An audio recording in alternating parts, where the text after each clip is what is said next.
David Chen, ang lalaking walang katulad. Kabanata 18:11. Tumingin si Xian kay Humazi, at biglang tumaas ang kanyang chi at dugo. Matanda, si David ay hindi nang ahas na lumabas, ngunit ikaw ay talagang dumating, at mayroon kang bahagi sa pagsira sa aking Bailian Pavilion. Ngayon, papatayin mo na kita. Pagkatapos magsalita ni Xian, tumaas ang aura sa kanyang katawan, at hindi na niya hinintay si Humazi. Tumayo ng matatag at barilin ito ng isang sampal sa mukha. Si Humazi ay hindi nang ahas na sundan si Xian ng direkta, kaya maaari lamang siyang maglabas ng ilang anting-anting sa isang iglap. Sa tunog ng pagsabog, ang mga anting-anting na ibinato ni Humazi ay isa-isang pinasabog ni Xian. Nang makita ito, biglang umatras si Humazi, at pagkatapos ay pabalik-balik na kinuha ang purple gold gourd mula sa kanyang mga braso. Sinamahan ng isang kislap ng lilang liwanag, ang nakakatakot na kapangyarihan ay sumabog mula sa lilang gintong lang. Malapit na si Xian, at wala na siyang oras para umiwas. Agad siyang natamba sa lupa sa pagsabog ng kapangyarihan mula sa Zijin Gourd. Anak! Nagmamadaling sumulong si Shi Qingpei at tinulungang tumayo si Xian. Anong makapangyarihang instrumento, ito ay isang magandang bagay. Tiningnan ni Juyuan ang purple gold gourd sa kamay ni Humazi, na may sakim na kinang sa kanyang mga mata.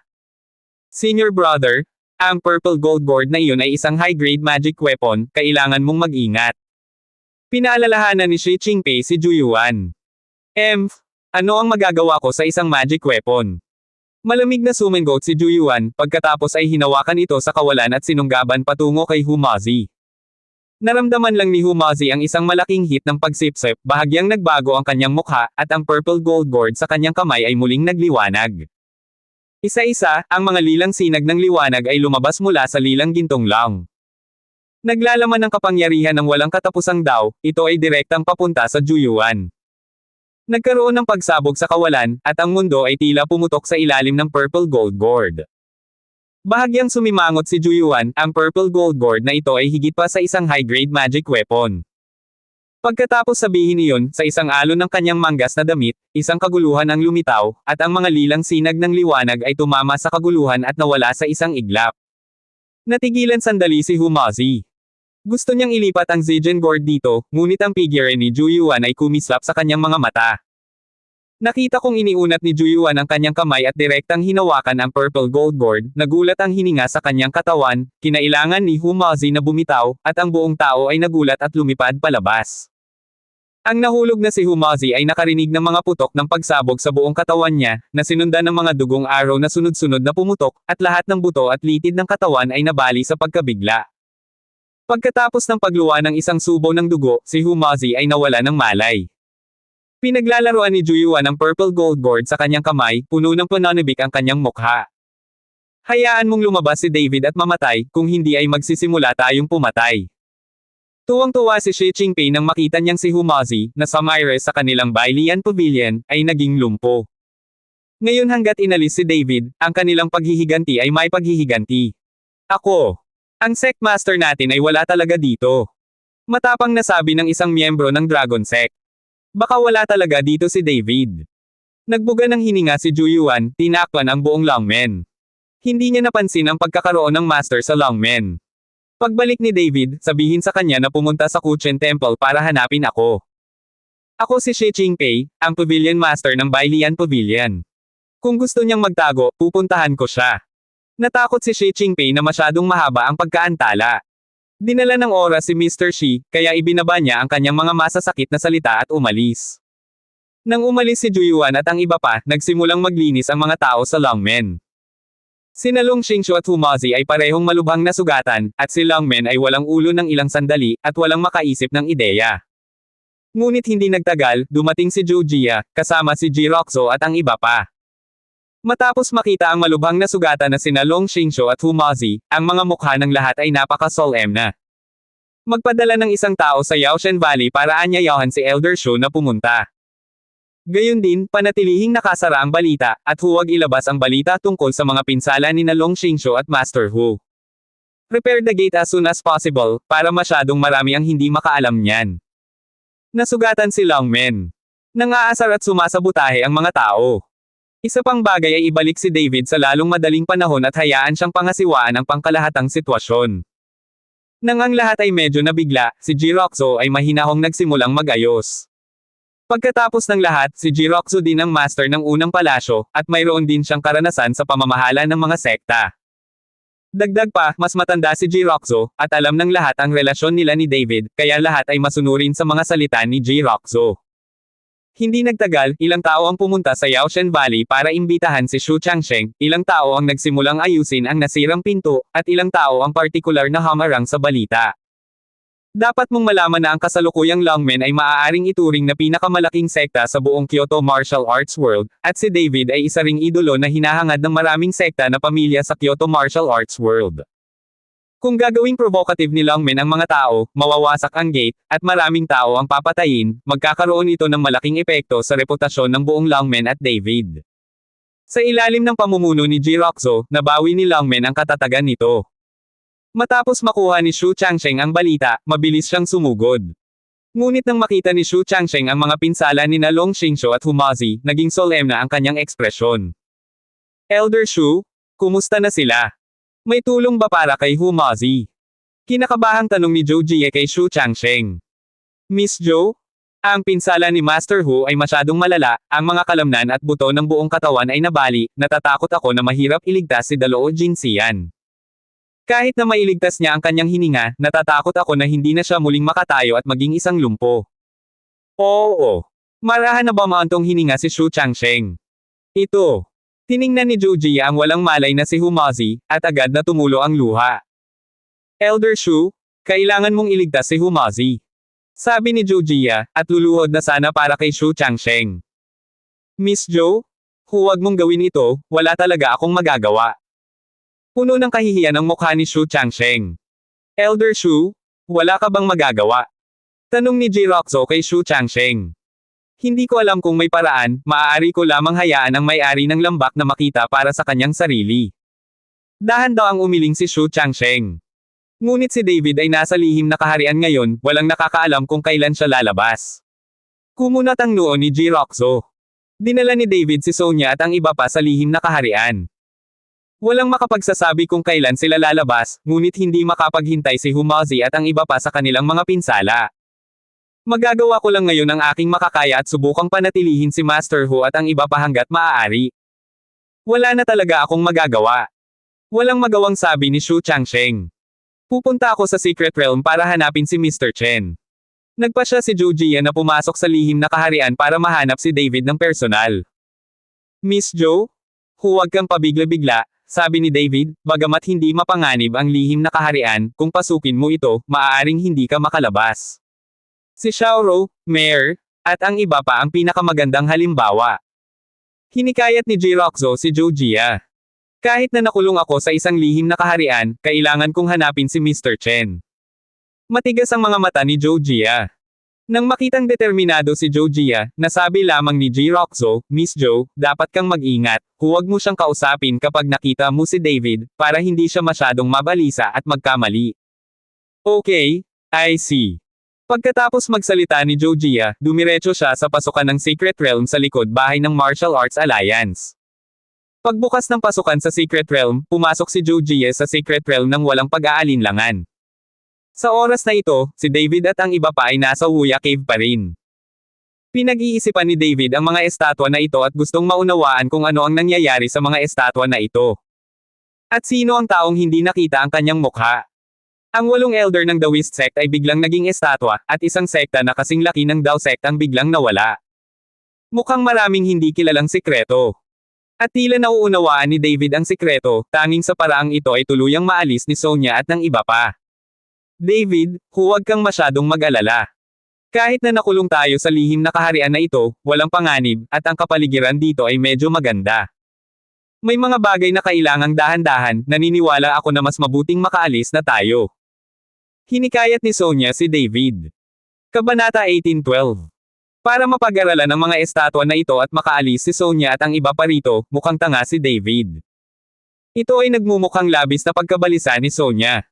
Kuya David, tama si Sister Yuki, magkasama na tayong tatlo, medyo maganda, hindi mo kailangang mag-alala. Hinikayat din ni Xiaoro si David. Nandito na tayo, at maaari nating hayaan silang dalawa na turuan akong mag-practice. Baka pagkatapos ng ilang sandali, maaari na akong maging master at matulungan ka. Nakangiti ring sabi ni Wumeyer. Gayunpaman, alam ni David na inaaliw nilang tatlo ang kanilang sarili. Sa katunayan, gaano man kaganda ang kapaligiran ng lihim na kaharian na ito, walang gustong makulong sa lihim na kaharian na ito na parang holo magpakailanman. At ang lihim na kaharian na ito ay ang lihim na kaharian ng Demon Heart Sect. Ang mga tao mula sa Demon Heart Sect ay maaaring pumasok anumang oras. Ano ang pinagkaiba ni Sonya sa tatlong nakulong dito at pagkatapos ay ikinulong sa kulungan ng Demon Heart Sect? Gayunpaman, sinubukan ni David ang lahat ng uri ng mga pamamaraan, at ito ay walang silbi. Maliban sa eksenang una niyang nakita, hindi na mauulit ang ganoong sitwasyon. Sa inis pa lang ni David ay biglang sumimangot at tumayo agad. Anong mali? Tanong ni Sonya. Isang tao, may dumating sa lihim na kaharian. Bagamat pinag-aaralan ni David ang mga estatwa na ito, naglalabas siya ng sinag ng espiritual na kamalayan sa labas, para lamang pigilan ang mga tao mula sa Demon Heart Sect na biglang pumasok sa lihim na kaharian na ito at magdulot ng pinsala kay Sonya at sa iba pa. Ngayon ay nararamdaman niya ang pagbabago-bago ng kanyang hininga na nagpapatunay na may nakapasok sa lihim na kaharian. Na-curious din si Sonya at ang iba pa nang marinig nilang may nakapasok sa Secret Realm, at hindi nila alam kung sino ang papasok dito. Ilang tao ang lumabas sa Wuya Cave, at pagkatapos ay tumakbo si David palayo sa direksyon ng pag-iiba ng hininga. Pagdating nila, nalaman nilang ang taong pumasok sa Secret Realm ay si Georgia, at lahat ay natigilan. At tuwang-tuwa rin si Georgia nang makita niya si David at ang iba pa. Pagkatapos ng lahat, ang lugar ng lihim na kaharian na ito ay hindi maliit. Kung hahanapin ito ni Georgia ng kaunti, natatakot akong mag-aaksaya ito ng maraming oras. Georgia, paano ka nakapasok sa Secret Realm? Hindi inaasahang tanong ni David matapos makita si Georgia. Mr. Chen, ako.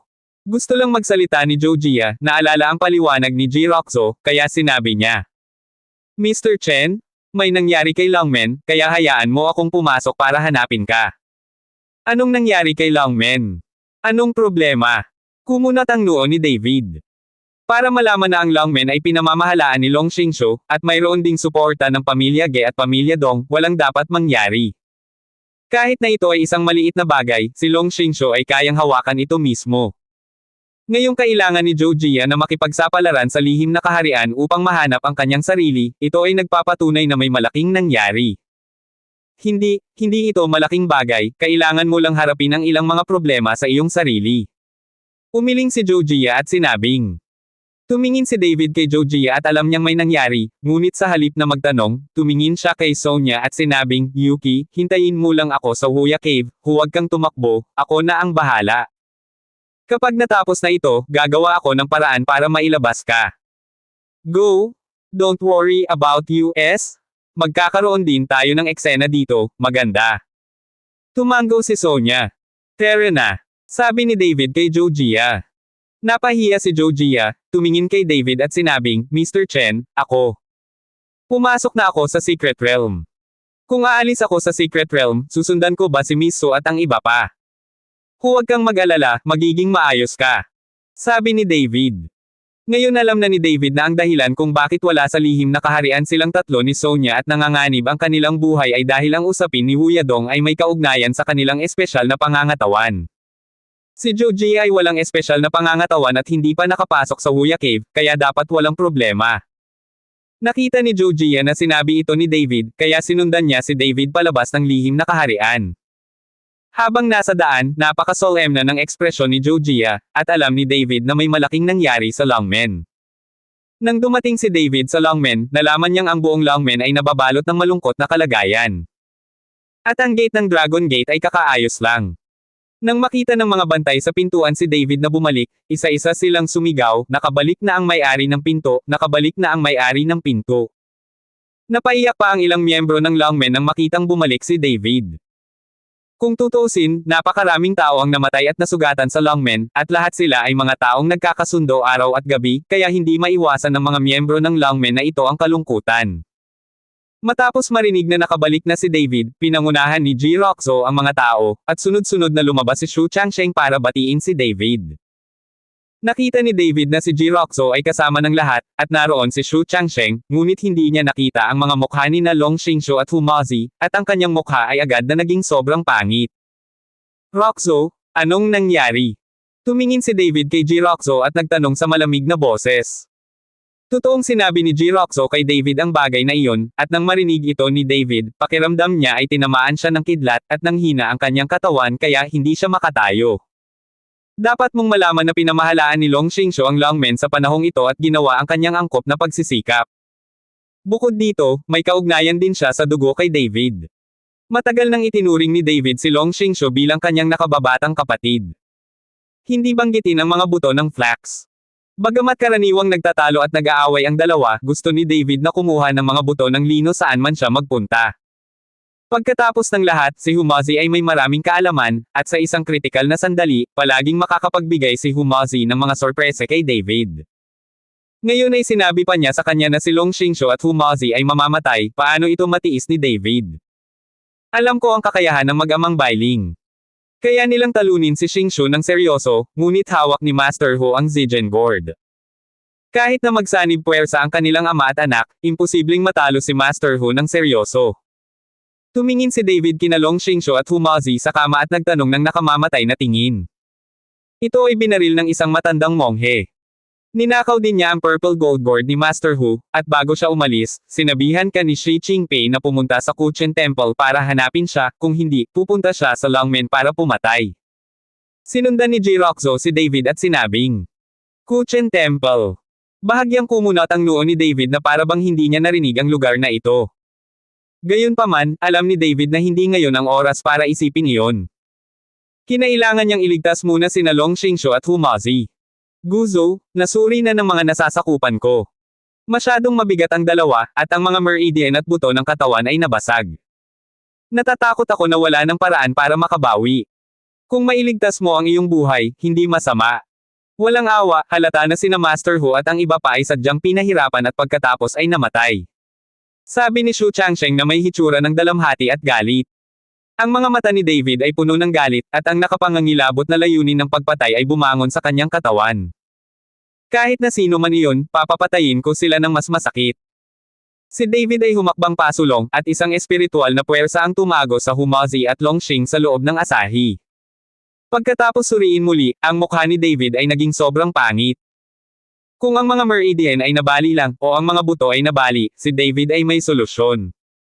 Ngunit ang kabilang partido ay nabasag ang lahat ng mga meridian at mga buto ng sabay-sabay, na nangangailangan ng remodeling ng mga meridian at mga buto, at halos walang pagkakaiba sa pagitan ng remodeling ng laman. Bahagyang ipinikit ni David ang kanyang mga mata, at pinag-isipang mabuti ang pamamaraan, ang Supreme Pillow ay patuloy na kumikislap sa isip ni David. Sa anumang kaso, ililigtas ni David sina Humazi at Long Xingqiu.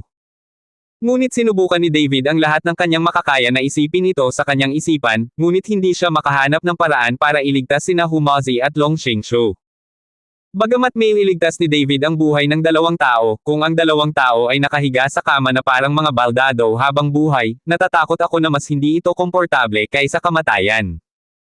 Tumingin si Zhou Jie kay David na kinakabahan, kung mailigtas niya si Humazi, makakaasa lang siya kay David.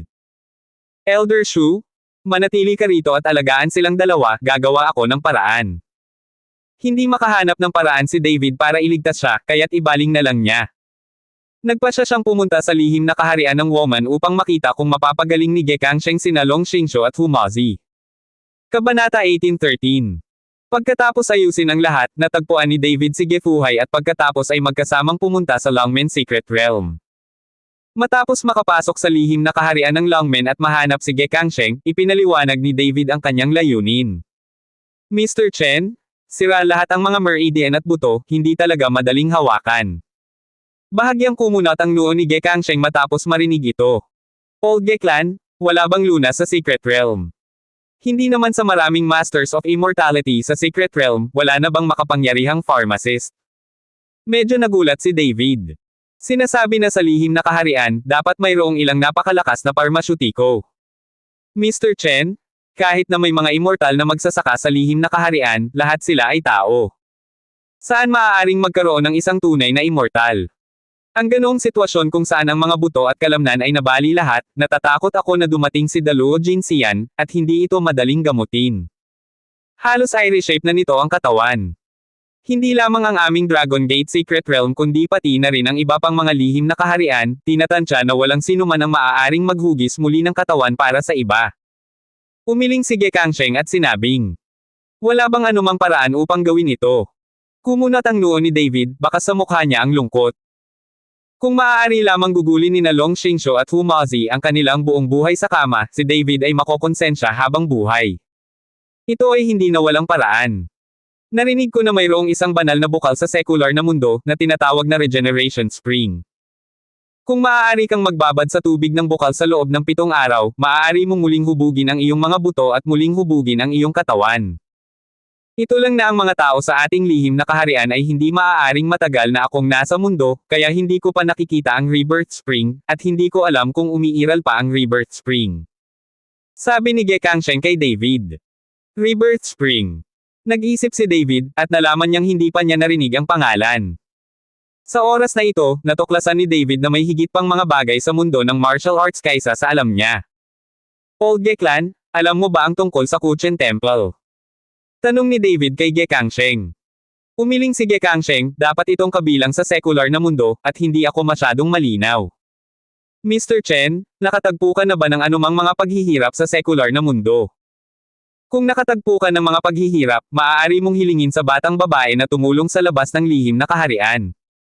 Ikaw. Ikinaway ni David ang kanyang kamay at sinabing, hindi, sa kasalukuyang lakas ko, walang sinuman sa mundo ng martial arts ang maaaring maging kalaban. Kung tutuusin, ang mga martial arts practitioner na iyon ay may mas kaunting paraan kaysa sa ating mga immortal na practitioner.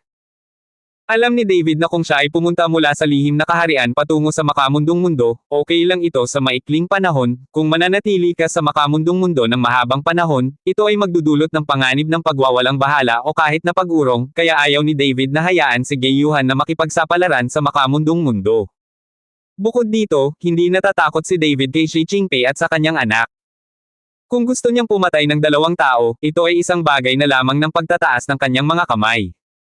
Mr. Chen, nagkakamali ka. Sa katunayan, ang iba't ibang mga landas ay humahantong sa parehong layunin. Maging ito ay isang martial artist o isang cultivator, ang pangwakas na layunin ay umakyat sa immortalidad. Ito ay pareho.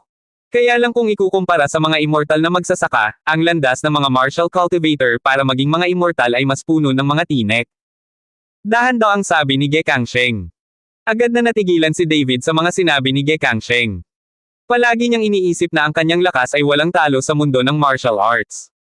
Old Geklan, may master ba sa martial arts world? Nagulat si David. Nagtanong. Wala masyadong alam si David sa martial arts world. Sinimulan niyang isipin na ang martial saint ang kisame ng mundo ng martial arts. Ngunit dahil nagpunta siya sa isla ng bansa at nakatagpo ng ilang mga espiritu ng martial god, alam ni David na sa itaas ng martial saint ay ang martial god. Ngunit sa pagtingin sa kahulugan ni Gekangsheng, tila ang Diyos ng digmaan ay hindi ang kisame ng mundo ng martial arts. Mr. Chen, sa itaas ng martial god ay naroon ang martial emperor, at sa itaas ng ang martial emperor doon ay ang transformation realm. Kapag ang mga mandirigma ay nag-cultivate sa itaas ng transformation realm, walang duda na sila ay katulad ng ating immortal na mga cultivator. Kailangan din nila ang espiritual na enerhiya ng langit at lupa upang linangin at mag-transform sa isa. Sikat na cultivator, nagsusumikap ka patungo sa landas ng pagiging immortal. Ipinaliwanag ni Gekangsheng. Narinig ito ni David, tila medyo komplikado ang kanyang puso. Tila minamaliit pa rin niya ang mundo ng martial arts at sobra-sobra ang kanyang kakayahan. Siya ay hindi hihigit sa lakas ng isang 5th rank martial saint. Bagamat nasa kanya ang pagpapala ng Golden Dragon, walang problema ang lumaban sa isang martial god, ngunit kung talagang makakatagpo siya ng isang malakas na late stage na martial god, maaaring tumakas lang si David para sa kanyang buhay. Higit pa rito, sa itaas ng martial god ay mayroong martial emperor, at sa itaas ng martial emperor, mayroong transformation realm. Kung talagang nakatagpo si David ng ganoong master ngayon, natatakot ako na baka masampal siya ng kung sino man. Mukhang ang mundo ng martial arts ay nagtatago rin ng mga dragon at nakayukong tigre, masyado akong mayabang. Natatawa si David sa sarili. Bigla niyang naalala ang biglaang pagpigil ni Mr. Shi sa kanya. Mula nang bumalik siya mula sa bansang isla, sinadya o hindi sinasadya ni Mr. Shi ang kanyang sarili. Noong una, hindi maintindihan ni David, at hindi niya maintindihan kung bakit si Mr. Shi Ngayon ay bigla niyang naintindihan ang magandang intensyon ni Mr. Shi, iyon ay, pagkatapos makitang siya ay nakabalik mula sa isla na bansa, siya ay lumaki ng kaunti, at pakiramdam niya na siya ay walang talo sa mundo ng martial arts, kaya pinigilan niya ang kanyang sarili at ipinakilala ang kanyang sarili sa katotohanan. Mr. Chen? Hindi mo kailangang maging masyadong mababa, tulad ng mga master sa itaas ng martial arts, na hindi pa nalilinang sa buong buhay mo, at bata ka pa, ang iyong lakas ay higit pa riyan. Hinikayat ni Gekangsheng si David. Old Geklan, maraming salamat, mukhang malayo pa ang kailangan kong gawin. Sinundan ni David ang pag-uusap ni Gekangsheng sa pagkakataong ito, at lubos niyang ipinakilala sa kanya ang katotohanan. Hindi nagtagal si David sa lihim na kaharian ng woman, kaya umalis siya kasama si Gefuhai.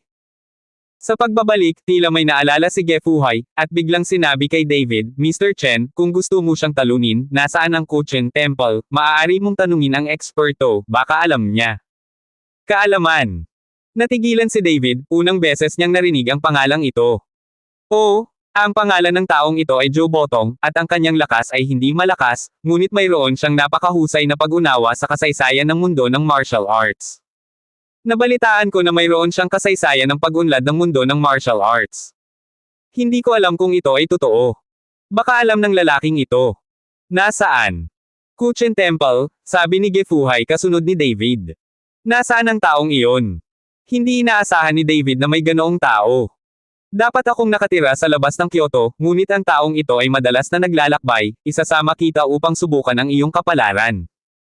Pagkatapos magsalita ni Gefuhai, dinala niya si David sa labas ng Kyoto. Maya-maya, huminto ang dalawang tao sa tapat ng isang napakasiradong bahay. Tumingin si Gefuhai at masayang sinabi, Mr. Chen, nakakatuwang malaman ang lahat sa bahay. Tara, pasok na tayo. Naunang pumasok si David. Pagpasok niya sa kwarto, halos umuusok na si David dahil hindi kanais-nais ang amoy sa kwarto. Sa kwarto, nakaupo sa harap ng isang chessboard ang isang gaskasing matandang lalaki, nakatitig ang mga mata sa endgame sa itaas na para bang hindi niya nakita si David at ang iba pa. Nasanay na si David sa panlasa, sinilip niya ang silid, at nalaman niya maraming sinaunang aklat sa silid. Walang iba kundi mga libro. At ang hininga ng matandang ito ay mahinang umaagos, ito ay isang Marquee Realm. Kaalaman, may itatanong tayo sa iyo. Sa oras na ito, tinanong ni Gefuhai si Joe Botong. Walang oras. Malamig na sabi ni Joe Botong nang hindi nakataas ang ulo. Nang makita ito, ang mukha ni Gefuhai ay agad na naging pangit, at malapit na siyang magalit, ngunit napigilan ng kaway ni David. Senior Joe, narinig ko na alam mo ang lahat tungkol sa mundo ng martial arts, kaya pumunta ka dito para humingi ng payo. Magalang na sabi ni David kay Joe Botong. Sa oras na ito, dahan-daang itinaas ni Joe Botong ang kanyang ulo, tumingin kay David, at sinabing, kung gusto mong magtanong tungkol sa mga bagay-bagay, sumang-ayon muna sa aking mga kondisyon. Senior, sabi mo? Hanggat kaya ko, papayag ako. Sabi ni David. Kabanata 18:14. Ito. Okay, solve itong chess game, at masasagot ko ang tanong mo. Tinuro ni Joe Botong ang chessboard sa harap niya at sinabing. Sinulyapan ito ni David at agad na napatulala. Hindi niya alam kung paano maglaro ng chess. Paano niya malulutas ang laro? Senior Joe? Sorry talaga? Hindi ako marunong mag-chess, kaya hindi ko masolve. Ito. Ngunit hanggat sinasagot mo ang aking tanong, maaari akong magbigay sa iyo ng anumang pera na gusto mo, sabi ni David Ru. Hindi ako marunong maglaro ng chess, kaya huwag mo akong istorbohin dito, hindi naman ako kapos sa pera, umalis ka na dito. Inip na ikinaway ni Joe Botong ang kanyang kamay. Sa pagkakataong ito, medyo na-overwhelm si David, kaya naman nakatitig lang siya doon at tahimik na tumingin sa chessboard na nasa harapan niya. At hindi pinansin ni Joe Botong sina David at Gefuhai, at pinag-aralan itong mabuti. Bahagyang sumimangot si David at hindi alam ang gagawin, bigla niyang naalala ang walang salita na libro sa kanyang isipan. Sa pag-iisip nito, sinabi ni David, Senior Joe, kung malulutas ko ang larong ito ng chess, sasagutin mo ba ang tanong ko? Siyempre, basta't tinutulungan mo akong malutas ang larong chess, masasagot ko ang anumang tanong mo, basta't gusto kong malaman. Ang mundo ng martial arts ay kasing lawak ng dagat, at hindi lahat ng alam ko. Itinaas ni Joe Botong ang kanyang ulo at sinabi. Tumango si David, pagkatapos ay umupo sa tapat ni Joe Botong, at pagkatapos ay bahagyang hinawakan ang chessboard gamit ang isang kamay. Ang espiritual na enerhiya ay malumanay na tumago sa chessboard. Hindi nagtagal ay nag-flash sa isip ni David ang kasaysayan ng chessboard at ang solusyon sa endgame sa harap niya. Bahagyang ngumiti si David at sinabing, Senior Joe, ang chessboard na ito ay itinakda ng chess sage na si Master Huang. Upang masira ang endgame na ito, ang sentro ay dapat mamulaklak. Halos isang tila hindi malulutas na endgame ang direktang binuhay ni David. Napatingin si Joe Botong sa eksenang nasa harapan niya, nanlaki ang mga mata niya, at agad siyang natigilan. I've been thinking about the endgame for so many years, pero napakadali para sa iyo na sirain ito. Ang mukha ni Joe Botong ay puno ng pag-aalinlangan, ikaw, ang taong ito, ay nagsabi pa na hindi siya marunong maglaro ng chess. Ngunit ipinapangako ko sa iyo. Maaari mo akong tanungin ngayon. Nang marinig ito ni David, nagmamadali siyang nagtanong, gusto kong tanungin si Senior Joe, alam mo ba kung saan ang Kuchen Templo ba? Maraming tao ang nakakaalam tungkol sa Kuchen Temple na ito, kung tutuusin, maraming mananampalataya sa Kuchen Temple, nararapat ka ring lumapit sa akin sa ganitong uri ng tanong. Hindi inaasahang tanong ni Joe Botong. Napahiya si David, paano niya nalaman na napakaraming tao ang nakakaalam ng Kuchen Temple na ito? Wala namang nakakaalam nito sa paligid niya. Sige, ipapadala ko sa iyo ang tanong na ito, ano pa ba ang gusto mong itanong? Sabi ni Joe Botong. Nag-isip sandali si David, at pagkatapos ay sinabi, Senior Joe, gusto kong itanong kung kilala mo ang Rebirth Spring. At marami bang nakatagong sekta sa mundo ng martial arts? Lugar, hindi ko alam, bagamat tinatawag akong know-it-all, hindi ako immortal. Pero marami talagang nakatagong sekta sa martial arts world. Sa kanila, 3 at 6 na sekta ang pinakamakapangyarihan. Ang martial arts world ay maaaring lumikha ng bagyo. Sagot ni Joe Botong. Senior Joe, nasaan ang mga nakatagong sekta na ito? Bakit hindi mo sila nakikita? Nagtataka pa ring tanong ni David. Nangako akong sasagutin ko ang isa sa mga tanong mo, pero masyado kang maraming tanong. Mas mabuting bumalik ka kaagad. Dahil ang mga nakatagong sekta sa mundo ay wala sa mga bundok, mas mabuting huwag mo silang pakialaman, kung hindi ay mamatay kang pangit. Pagkatapos magsalita ni Joe Botong, ikinaway niya ang kanyang kamay. Nang makita ito, bumangon na lang si David at magpaalam. Gayunpaman, alam na niya ang lokasyon ng Kuchen Temple, at gusto niyang maghiganti para kay Shi Qingpei at sa kanyang anak.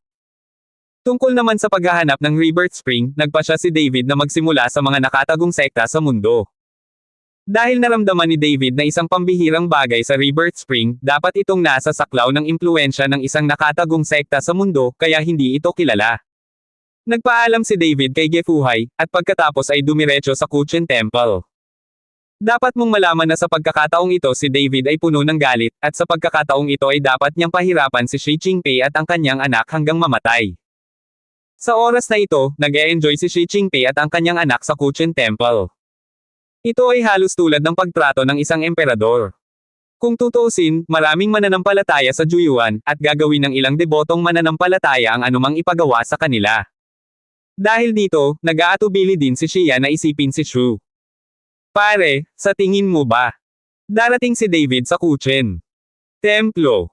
Tanong ni Xian kay Shi Qingpei, hindi mahalaga kung darating siya o hindi, kung hindi siya maglakas loob na pumunta, tatawagan namin ang iyong tiyuhin at pupunta muli sa Kyoto. Talagang pipilitin ko na palabasin si David sa pagkakataong ito. Nakangiting sabi ni Shi Qingpei. Ang aking tiyuhin ay napakabuti. Hindi banggitin ang napakaraming mga disipulo, mayroon pa ring napakaraming mga mananampalataya na nasisiyahan dito araw-araw at maaaring linangin. Ang paglilinang ng kapangyarihan ng pananampalataya ay higit na maginhawa kaysa sa paghahanap ng mga mapagkukunan sa lahat ng dako. Gusto ko rin maging katulad ni Uncle.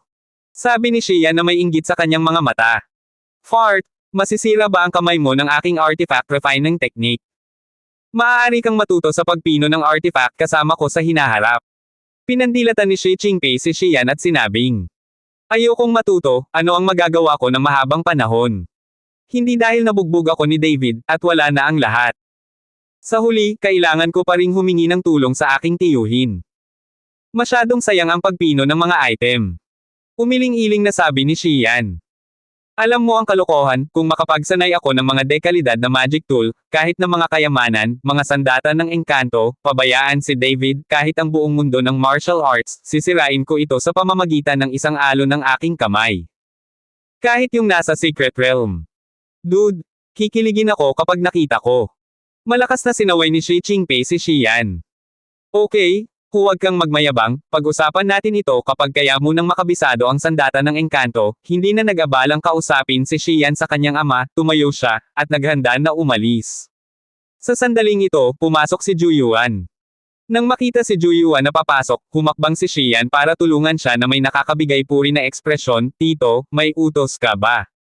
Magpadala ka lang ng tumawag sa akin. Tinatreto ni Xian si Juyuan sa oras na ito, ngunit kaya niya ito ay higit na mapagmahal kaysa sa pagtrato sa sarili kong ama. Si Shi Qingpei ay tumingin kay Xian ng ganoon, kahit na hindi siya komportable, pagkatapos ng lahat, ang mga tao ay kailangang yumuko sa ilalim ng mga ambi. Senior kuya, anong problema mo? Tanong ni Shi Qingpei. May mga palatandaan ng isang tagumpay sa aking kasalukuyang lakas, kaya kailangan kong umatras at magtagumpay. Dito kayong dalawa nakatira para kumain at uminom. Inayos ko na ang lahat. Sinabi ni Juyuan kay Shi Qingpei at sa kanyang anak. Ah, Tio, actress ka ba? Pero paano kung tumawag ang David na iyon? Natatakot kami na hindi namin siya matalo. Puno ng pag-aalala ang mukha ni Xian. Takot siyang bugbugin ni David. Huwag kang mag-alala, panganay na pamangkin, ipinaliwanag ko na sa isang kaibigan ko na siya ay uupo sa Kuchen Temple sa aking pag-urong. Kung si David ay maglakas loob na pumunta, tiyak na siya ay darating at aalis. Sabi ni Juyuan. Tito, ano ang lakas ng kaibigan mo? Kung gayon ang lakas ni David ay hindi mahina, kahit na ang lakas ng yumaong martial saint. Medyo nag-aalala pa rin si Xian, natatakot siyang baka hindi matalo ng taong hinahanap ni Juyuan si David. Hahaha, kinu-question ba ng batang ito ang lakas ko? Pagkatapos magsalita ni Xian, nakarinig siya ng malakas na tawa, na sinundan ng isang matabang monghe na nakadamit ng isang monghe na pumasok. Pagpasok pa lang ng monghe, napuno na agad ng pamimilit ang buong silid. Hindi pinansin ni na Xian at Shi Qingpei, nadurog silang lahat sa lupa. Enlightenment, itong dalawang ito ay ang aking nakababatang kapatid at nakatatandang pamangkin, huwag kang magulo. Sabi ni Juyuan sa matabang monghe. Hahaha, Juyuan, ang junior brother mo at junior nephew, basura ka talaga, no wonder inimbitahan mo ako dito. Tumawa si Zengguo at inalis ang pamimilit na iyon. Nang marinig ito ni Shi Qingpei at ng kanyang anak, agad silang namula sa kahihiyan. Ang aking junior na kapatid ay nasa sining ng pagpino, kaya ang kanyang lakas ay halos, ngunit ang kanyang sining ng pagpino, hindi mo maihahambing. Tinutulungan ni Juyuan si Shi Qingpei na mabawi ang mukha. Sige, huwag mo nang pag-usapan yan, alam mo naman ang rules, one woman a day, ayoko ng mga baluktot na melon at basag na date, gusto ko ng magagandang babae. Ikinawi ni Awakening ang kanyang mga kamay. Huwag kang mag-alala, handa na ito. Sabi ni Juyuan. Kabanata 18:15. Sa paanan ng Southwest Cliff Peak. Napatingin si David sa matarik na bundok. Hindi niya akalain na may magtatayo ng templo sa ganoong katarik na lugar. Ngunit kahit na ito ay matarik, ito ay tulad ng paglalakad sa lupa para kay David. Pagkatapos ng ilang pagtalon, pumunta si David sa tuktok. Hindi nagtagal, lumitaw ang figure ni David sa Kuchen Temple, nakatingin sa Maringal na gusali ng Kuchen Temple at sa mga mananampalataya na yumuko ng hakbang-hakbang. Hindi naunawaan ni David kung paano umakyat ang mga mananampalataya sa napakatarik na lugar. Gaano kalaki ang tiyaga at determinasyon para sa isang ordinaryong tao na umakyat sa lugar na ito. Upang hindi masaktan ang mga ordinaryong taong ito, bahagyang iwinagayway ni David ang kanyang palad, at nakita niya na ang tarangkahan ng bundok ng Kuchen Temple ay nagsimulang yumanig ng marahas at nagsimulang gumuho. Nang makita ito, ang mga mananampalataya na iyon ay nagmamadaling lumabas ng Kuchen Temple, isa-isang tumakbo sa malayo.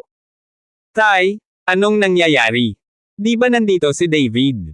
Nagtatakang tanong ni Xian kay Shi Qingpei nang marinig niya ang tunog. Hindi ko rin alam, lumabas ka at tingnan mo. Sabi ni Shi Qingpei habang papalabas ng kwarto. Sa sandaling lumabas ang dalawa sa silid, nakita nilang gumuho ang tarangkahan ng bundok ng Kuchen Temple, at nakatayo si David sa hindi kalayuan. Nakita ni David ang mga figure ni Shi Qingpei at ng kanyang anak, at agad na tumaas ang kanyang nakamamatay na aura. David, hindi ko inaasahan na maglalakas loob ka talagang sumama, nang makitang si David talaga iyon, napangisi si Xian. Gusto ninyong ligawan ng mag-ama ang kamatayan, at hindi ko kayo mabibigo, sabi ni David, dahan-daang naglakad. Nang makita si David na paparating, medyo duwag si Xian, at hindi napigil ang umatras ng 2 hakbang. Sa oras na ito, higit sa 100 monghe na may malupit na hininga ay nagmamadali ring tumakbo palabas, nang makitang nawasak ang kanilang tarangkahan sa bundok, lahat sila ay puno ng galit. Itong lalaking ito ang sumaire sa gate ng bundok, bilasan mo at hulihin mo siya. Sabi ni Shi Qingpei sa 12 monghe na tumakbo palabas. Alam din ng 12 monghe ang tungkol sa relasyon ni Shi Qingpei kay Juyuan, kaya lahat sila ay sumugod kay David. Baka sa gilid ng bibig ni David ang pang-aalipusta. Nakaharap sa 12 monghe na sumugod sa kanya, si David ay nanatiling hindi gumagalaw, at isang nakakatakot na presyon ang biglang pinakawalan mula sa kanyang katawan. Isang napakalakas na aura na nakasentro kay David ay kumalat sa paligid. Ang hininga ay nanginginig, ang buong Kuchen Temple ay nanginginig, at ang mga monghe na ito ay hindi sumugod sa harapan, lahat sila ay dinurog ng napakalaking puwersang ito. Isa-isang bumagsak sa lupa, walang makaangat ng ulo. Nang makita ang eksenang ito, parehong natakot sina Shi Qingpei at Xian. Dapat malaman na ang lakas ng 12 ng mga monghe sa Kuchen Temple ay hindi mahina, lahat sila ay lakas ng Great Marquis. Ang ilan ay umabot pa sa tuktok ng Doho, ngunit lahat sila ay nahulog bago makarating kay David. Base lang sa mga basurang ito, hindi mo ako masasaktan sa Kyoto. Sino ang lalaking bumaril sa Dragon Gate ko? Tanong ni David kay Shi Qingpei. Dahil alam niya na sa lakas ni na Shi Qingpei at Xian lamang, imposibleng matalo si Humazi ng ganoon. Si Shi Qingpei at Xian ay labis na natakot na ang kanilang mga mukha ay pangit, ngunit hindi nila direktang sinabi kay Juyuan. Nang makita ito ni David, muling bumuhos ang pressure sa kanyang katawan. Ang mga monghe na nahulog sa lupa ay nakaramdam lamang ng paninikip sa kanilang mga dibdib, at pagkatapos ay samuka ng isang malaking subo ng dugo. Bagamat nasa malayo sina Shi Qingpei at Xian, pareho nilang naramdaman ang nakakatakot na pressure at nagpumilit na magngangalit ang kanilang mga ngipin. May nanggugulo sa Kuchen Temple, at hindi ko kayang makipaglaro sa mga babae. Sa oras na ito, isang malakas na boses ang dumating. Walang katapusang hininga ang boses, na direktang nagpatalo sa pamimilit kay David. Ang mga monghe na iyon na nakahandusay sa lupa ay naramdaman lamang na gumaan ang kanilang mga katawan, at nagmamadaling bumangon at tumakbo palayo. Madalas ding nakahinga ng maluwag sina Shi Qingpei at Xian. Bahagyang kumunot ang noo ni David, napatingin sa lugar kung saan nanggagaling ang tunog. Nakita kong magulo ang kamalayan, at bitbit ang isang batang babae na gusot din sa kanyang kamay, dahan-dahan siyang lumabas at lumapit kay David. Kahit sa harap ng lahat, isang kamay ng paliwanag ang gumagala sa dalaga. Halatang nahihiya at natatakot ang dalaga, at mariing ipinikit ang kanyang mga mata. Nang makita ang eksenang ito, lalo pang sumimangot si David, ikaw ay isang monghe, napakawalan mo, nakakahiya. Hahaha, ano ang nangyari sa aking monghe? Si Lao Su ay isang mongheng Budista, at hindi mo ito magagawa ng walang babae sa isang araw. Ikaw ay isang maliit na tao na may lakas ng 5th rank martial saint, at naglakas loob kang pumunta sa Kuchen Temple para manggulo. Natatakot akong pagod ka ng mabuhay. Ha tumawa, at wala siyang pakialam sa mga akusasyon ni David. Master Xingwu, itigil ang pakikipag-usap sa kanya ng walang kaparirikon, patayin mo na lang ang taong ito. Nagmamadaling sinabi ni Xian kay Xingwu, ngunit sa isang pares ng mga mata, hindi niya maiwasang mapasulyap sa babaeng nasa braso ni Xingwu. Hindi isang minuto para patayin siya. Bahagyang ngumiti si Xingwu, at biglang itinulak ang babae sa kanyang mga braso sa isang tabi, at pagkatapos ay idiniin ang isang kamay sa ulo ng babae. Maya-maya, naging mummified na bangkay ang babae. Nang makita ang eksenang ito, natakot si Xian. Hahaha, ang sarap ng mga babae. Tumawa si Xingwu, at pagkatapos ay marahang kumaway ang malapad na manggas, at pagkatapos ay sa harap nila, ang kawalan ay nagsimulang yumanig ng tuloy-tuloy. Sa pagyanig ng kawalan, dahan-daang nag-drill out ang ilang puppet mula sa lupa. Nakakatakot ang hitsura ng mga puppet na ito, at naglalabas sila ng nakakatakot na aura. Tiningnan ni David ang mga puppet na ito at hindi maiwasang mapasimangot. Ang bawat isa sa mga puppet na ito ay umabot sa lakas ni Wu Sheng. Natagpuan ni David na ang mga puppet na ito ay hindi mga puppet na bangkay na gawa sa mga bangkay, dahil imposibleng makahanap ng napakaraming bangkay ni Wu Sheng, at ang paggamit ng mga bangkay upang gumawa ng mga puppet na bangkay, ang lakas ng mga bangkay ng puppet ay magiging mas mababa kaysa kapag ang katawan ay nakaligtas. Kaya kung gusto mong pinuhin ang puppet na bangkay ng isang martial saint, Natatakot ako na kahit isang bangkay ng yumaong martial saint ang matagpuan, at ang ganitong uri ng bangkay ng yumaong martial saint ay napakahirap hanapin, at halos walang mga bangkay. Sa makatuwid, ang mga Popeye na ito ay hindi mga pinoong bangkay ng Popeye, ngunit nilinang ng kanilang mga sarili sa isang espesyal na paraan. Ang aura ng Popeye na ito ay mas malakas kaysa sa isang bangkay ng Popeye. Kapag kaya mong linangin ang mga puppet ng martial saint ng mag-isa, tila ikaw, isang monghe ng bulaklak, ay may ilang mga kasanayan. Tiningnan ni David ang mga puppet na iyon ng may labis na interes.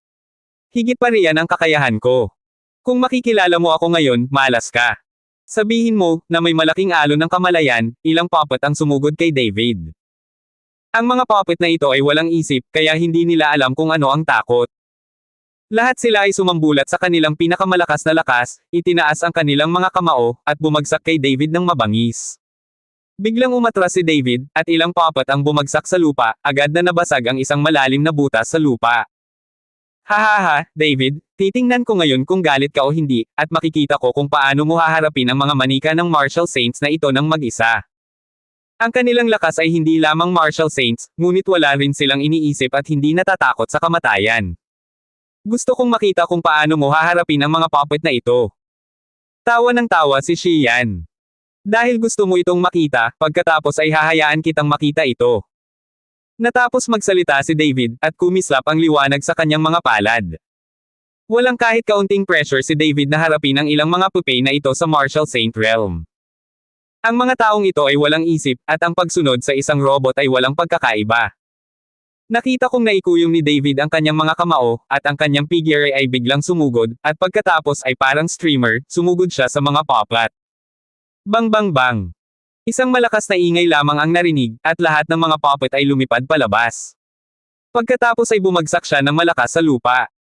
Nang makita ang tagpong ito, kumunot ang kilay na naliwanagan, hindi niya inaasahan na ganoon kalakas ang lakas ni David.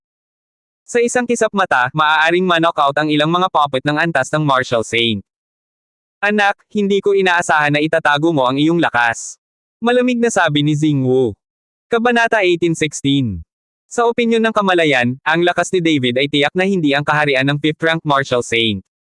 Napakaraming bagay na hindi mo inaasahan, bahagyang nakataas ang bibig ni David, at puno ng paghamak ang kanyang mga mata. Malakas man ang iyong lakas, ano pa ang silbi? Pagkatapos ng awakening, kumaway siya sa mga puppet, at muling tumayo ang mga puppet. May butas ng dugo sa dibdib ng mga puppet na ito, na mukhang nakakatakot.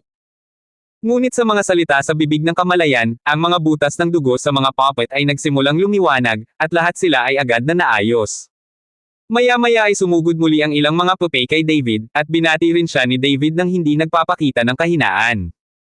Pagkatapos ng labanan, ang mga puppet na ito ay nagkaroon muli ng peklat, at ang ilang mga braso at binti ng mga Popeye ay pinutol ni David. Mayroon ding ulo ng Popeye, na direktang pinasabog ni David. Hindi naniwala si David, pati ulo niya ay sumabog, na consciousness can revive this puppet. Ngunit sa ilalim ng pagbabantay ni David, ang incantation sa bibig ng kamalayan ay lumalakas at lumakas, at ang mga puppet na ang mga kamay at paa ay nabali, at maging ang kanilang mga ulo ay pinalo, lahat ay dahan-daang nakabawi sa oras na ito.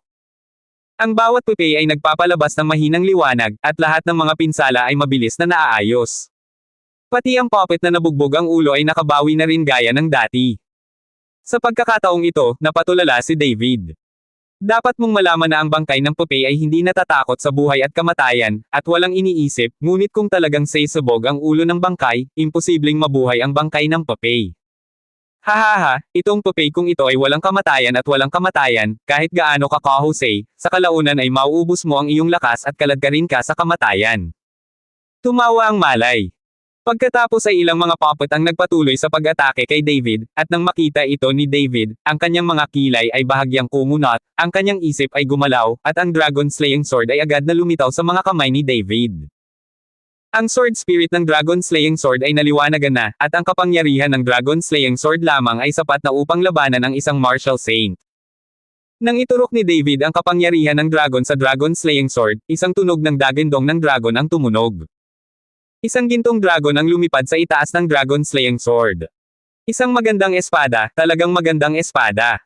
Tiningnan ni Xingwu ang Dragon Slaying Sword sa kamay ni David, at isang matakon na liwanag ang biglang lumitaw sa kanyang mga mata. Nang makita ang dragon slaying sword na ito, mas nasasabik pa siya kaysa makakita ng babae. Hinawakan ni David ang dragon slaying sword, at ang enerhiya ng matalas na espada ay patuloy na lumalabas. Ilang mga pupe ay hanggal at hindi marunong umiwas. Ang katawan ay agad na nilaslas ng mga galos ng dragon slaying sword, at kahit ilang puppet ay pinutol. Sayang naman at walang kwenta. Ang mga puppet na ito ay magpapagaling sa kanilang sarili sa isang iglap, at ang kanilang lakas sa pakikipaglaban ay hindi maaapektuhan. Halika, patayin mo siya kaagad, at kunin mo sa akin ang espadang iyan, hinikayat ng kamalayan ang mga puppet na iyon na gawin ito. Nakita ko ang isang puppet na kumakaway ng kamao na kasing laki ng sandbag at malakas na binangga si David. Iniunat ni David ang kanyang kamay, direktang hinawakan ang kamao ng pupe, at tumago sa katawan ng pupe na may malakas na puwersang espiritual. Ang puppet ay sumabog mula sa loob, at ang buong katawan ay hinaipan sa mga piraso. Ngunit kahit na ito ay hinaipan sa mga piraso, ang pupe sa wakas ay sumanib ng dahan-dahan at naging orihinal na hitsura nito. Sa sandaling ito, nag-flash sandali ang isip ni David, na sinundan ng walang salita na libro sa dagat ng kaalaman, na nagpapakita ng lahat ng impormasyon ng pupe na ito. Gulat na tiningnan ni David ang impormasyon sa kanyang isipan, at ang ekspresyon sa kanyang mukha ay labis na nasasabik. Walang paraan upang makilala ang mga tao sa aklat ng mga salita na walang mga salita, ngunit ang pupe na ito ay hindi tao, hindi rin isang bangkay, ito ay gawa rin sa iba't ibang mga materyales, kaya ito ay isang uri ng bagay, kaya ang data ng pupe, ang aklat ng mga salita na walang mga salita ay maaaring maipakita. Nang makitang biglang naging excited si David, natigilan ang lahat, iniisip kung anong nangyari kay David, tanga ba siya? Hahaha, anong klaseng immortal na pupe ang may kahinaan, tumawa ng malakas si David. Kaagad pagkatapos, isang mapusyaw na asul na apoy ang lumitaw sa palad ng kanyang kamay. Ikinawi ni David ang kanyang kamay, at agad na kumalat ang apoy. Ang mapusyaw na asul na apoy na ito ay nakapalibot sa mga puppet, at pagkatapos ay nagsimulang magsunog ng marahas. Nang makita ng kamalayan ang tagpong ito, lubos na nagbago ang kanyang mukha. Sa marahas na pag-aapoy ng apoy, ilang puppet ang naging abo, at walang paraan para makabawi. Ikaw, paano mo nalaman ang kahinaan ng aking pupe? Hindi makapaniwalang tumingin si Kaiwo kay David. Dapat mong malaman na ang mga puppet na ito ay nilinang ng may matinding pagsisikap, at ngayon lahat sila ay naging abo. Ano ang mahirap dito? Alam ko kung paano mo ginagawa ang mga puppet na ito. Kaya alam ang mga kahinaan ng mga puppet, wala nang dapat ipag-alala. Sabi ni David na may malamig na ngiti. Utot ka, ang puppet refining technique na ito ay ipinasa mula sa linya ng guro ko, paano mo malalaman? Nadiskubre mo lang ito nang hindi sinasadya. Pero sirain mo ang aking pupe, hindi ko ito bibitawan.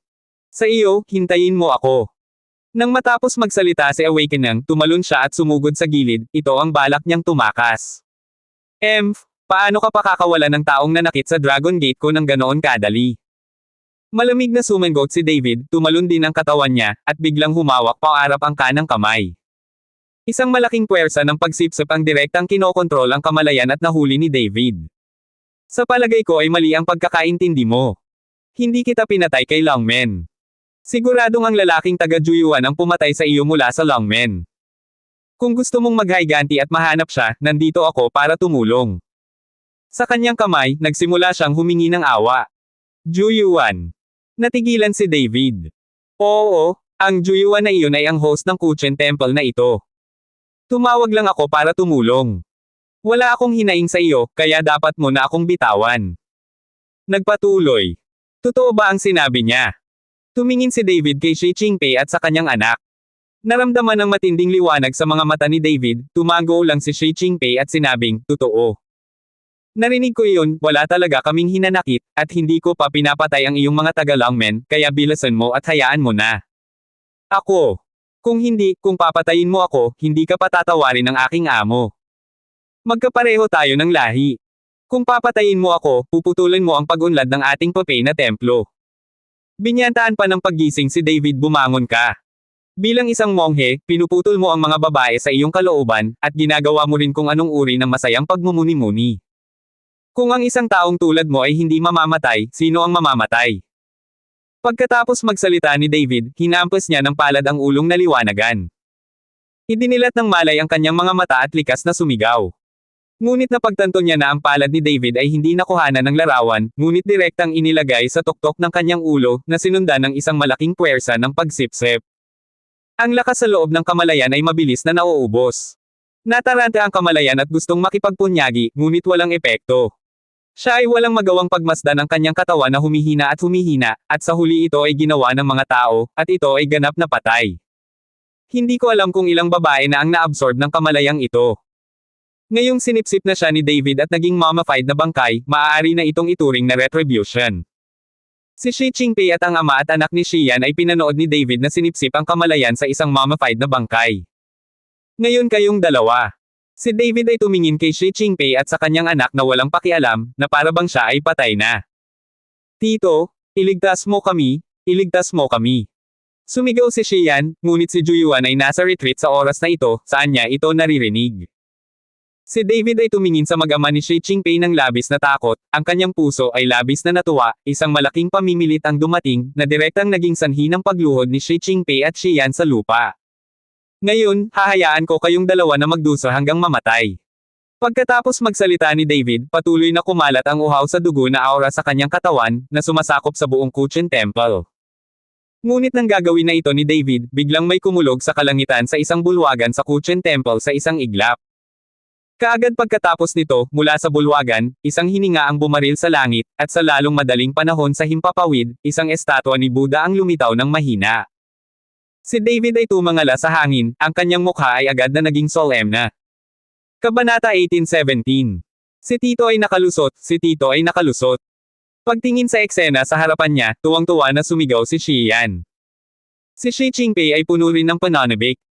Ang kanyang nakatatandang kapatid na lalaki ay gumawa ng isang pambihirang tagumpay, kaya hindi sila kailangang mamatay. Hindi nagtagal, dahan-daang umangat ang katawan ni Juyuan mula sa mga guho ng pangunahing bulwagan, at sa wakas ay bumangon sa himpapawid, at sumanib sa estatwa ng Buddha. Ang Diyos ay malinaw na espiritual.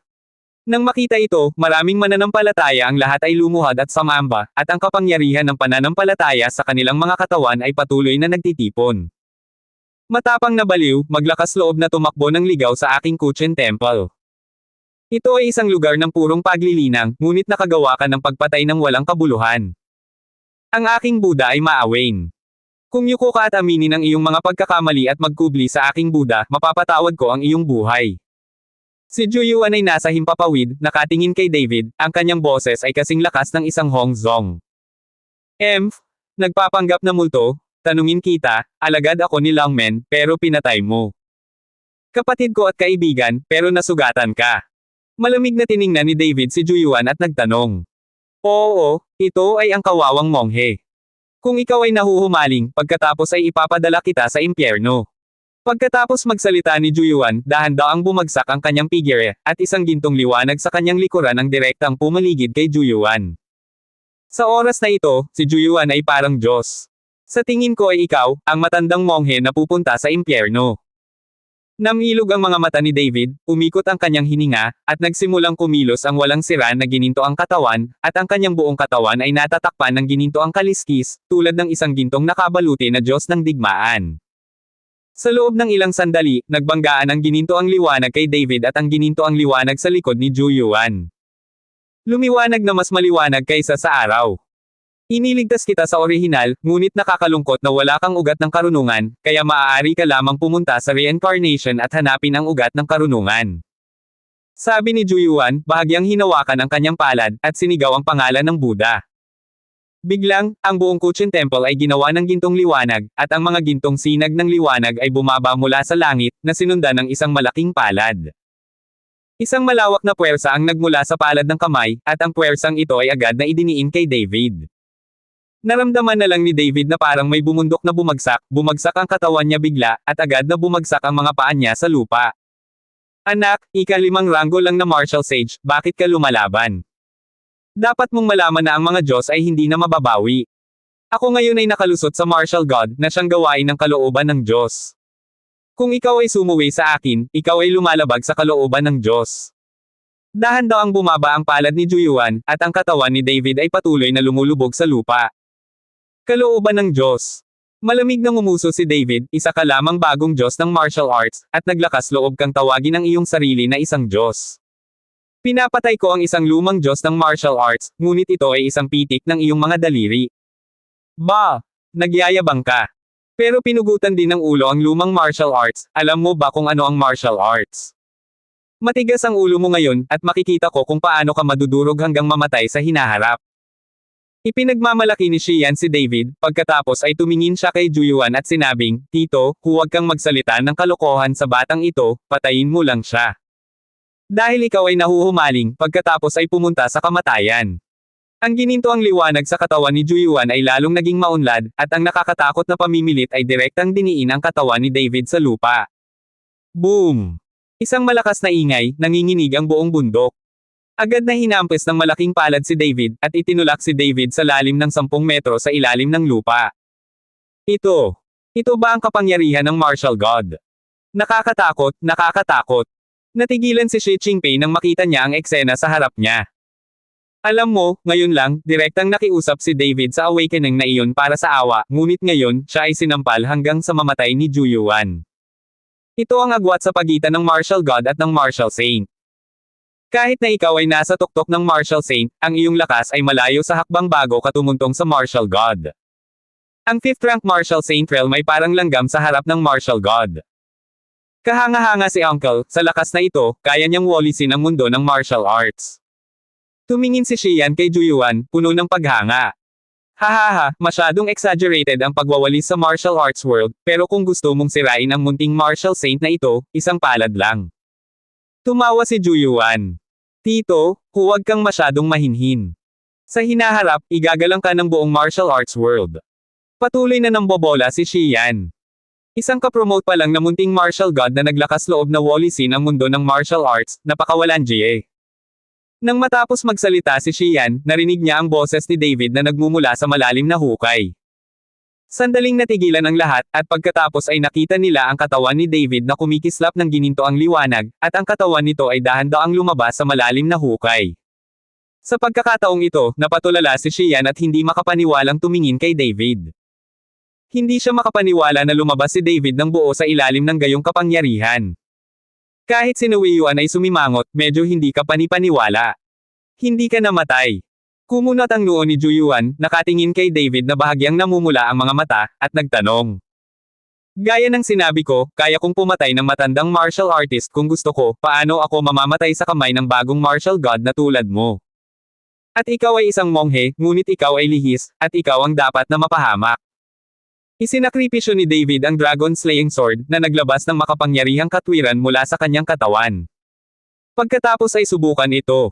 Malamig na sumingot si Juyuan. Kaagad pagkatapos, lumitaw ang malaking gininto ang palad mula sa manipis na hangin at direktang dumaikit kay David. Hinawakan ni David ang dragon-slaying sword, at ang kanyang katawan ay biglang nanginig. Ang hindi mabilang na sword chi ay nagmula sa dragon-slaying sword at agad na tumama patungo sa malaking palad. Nakita ko ang malaking palad na iyon, sa ilalim ng lakas ng espada ni David, na agad na naging kawalan. Nakita ito ni Juyuan, at biglang naglabas ng isang string ng Buddha beads, na puno ng liwanag. Inikat ni Juyuan ang mga butil ng Buddha, at mga pagsabog ng mga tunog ng Sanskrit ang lumabas sa kanyang bibig. Dahan-dahan sa likod ng Juyuan, isang malaking Buddha ang lumitaw, at ang buong Kuchen Temple ay nababalot ng liwanag ng Buddha. Nang makita ito ni David, ang kapangyarihan ng dragon ay ipinamahagi, at isang gintong dragon ang kumislap sa kanyang likuran, at nagsimulang umikot ng tuloy-tuloy. Natigilan ang lahat nang makita ang eksena sa harap nila. Maging ito ay ang gintong dragon o ang Buddha, sila ay iginagalang sa mga puso ng lahat ng mga tao, ngunit ngayon ang gininto ang dragon at ang Buddha ay naglalaban ng magkasama sa isang iglap. Sa ilalim ng saplot ng liwanag ng Buddha sa kalangitan, ang gintong dragon at ang Buddha ay nag-aaway. Pakiramdam na malayo ang paningin, mabilis lamang niyang nabigkas ang tunog ng Sanskrit, at ang kanyang buong katawan ay naliligo sa liwanag ng Buddha. Ang labanan sa pagitan ng gininto ang dragon at ng Buddha ay gumawa ng tunog ng kulog, at ang buong kawalan ay nanginginig ng ilang sandali, na para bang ito ay malapit ng mapunit ang oras at espasyo. Sina David at Juyuan ay parehong desperadong umuubos ng kapangyarihan sa kanilang mga katawan upang mapanatili ang labanan sa pagitan ng Golden Dragon at Buddha. Ang oras ay lumilipis bawat minuto at bawat segundo. Nababalot na ng malamig na pawis ang noo ni Juyuan. Hindi niya inaasahan na si David, isang ranggo ng 5 martial saint, ay magkakaroon ng ganoong lakas, at magtatagal ng ganoon katagal. Di nagtagal, ang liwanag ng Buddha sa katawan ng Buddha ay unti-unting nawala, at si Juyuan ay nagngangalit ang kanyang mga ngipin at nagpumilit. Ngunit sa pagtingin sa kalmadong tingin ni David, alam ni Juyuan na kung magpapatuloy ito, baka hindi na siya makatagal pa. Nakita ko si Juyuan na nakabitin ng Buddha bead sa kanyang dibdib at nakataas ang kanyang mga kamay sa itaas ng kanyang ulo. Ang aking Buddha ay maawain, inililigtas ang lahat ng nilalang, gamitin ang iyong mga debotong paniniwala upang makuha ang proteksyon ng Buddha. Sabayan pa ng sigaw ni Juyuan. Maraming mananampalataya ang sunod-sunod na bumagsak sa lupa, at sa itaas ng ulo ng lahat, patuloy silang naglalabas ng kapangyarihan ng pananampalataya, lahat ay nagtipon sa katawan ni Juyuan. Maging ang lahat ng mga estatwa ng Buddha sa Kuchen Temple ay nagpapakita ng lakas ng pananampalataya, na bumubuhos sa katawan ni Juyuan. Sa sandaling ito, tila lumalangoy si Juyuan sa karagatan ng kapangyarihan ng pananampalataya. Ang Buddha, na orihinal na malabo, ay nagsimulang maging makinang, at ang kanyang katawan ay lumaki ng husto. Kabanata 18:18. Ito, ang gintong dragon ni David ay agad na napigilan. Hahaha, mayroon akong libu-libong mga mananampalataya, at mayroon akong hindi mauubos na kapangyarihan ng pananampalataya. Kung lalaban ka sa akin, ang huling resulta ay pagod at kamatayan. Nabaliw si Juyuan. Ang tumatawa, ang walang katapusang kapangyarihan ng pananampalataya ay nagpapalaganap sa Juyuan. Sa oras na ito, tumingin si David sa laganap na Juyuan, at isang ngiti ang lumitaw sa gilid ng kanyang bibig. Ikaw ay may kapangyarihan ng pananampalataya, at gayon din ako. Ipapakita ko sa iyo ang kapangyarihan ng aking pananampalataya.